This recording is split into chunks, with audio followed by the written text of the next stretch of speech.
अस्सलाम वालेकुम। लाहौर से अवैध साबरी की रिपोर्ट। पंजाब पुलिस लाहौर का करिश्मा।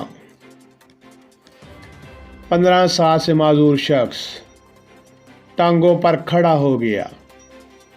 माजूर शख्स शौकत माछी नामी एक शख्स 15 साल से व्हील चेयर पर दाता दरबार के गिरदनवाह में माजूर बनकर भीख मांगता था।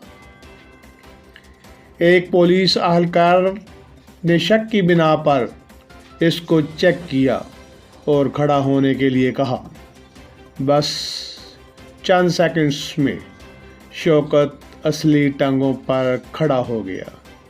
ये है पंजाब पुलिस का दिलचस्प करिश्मा।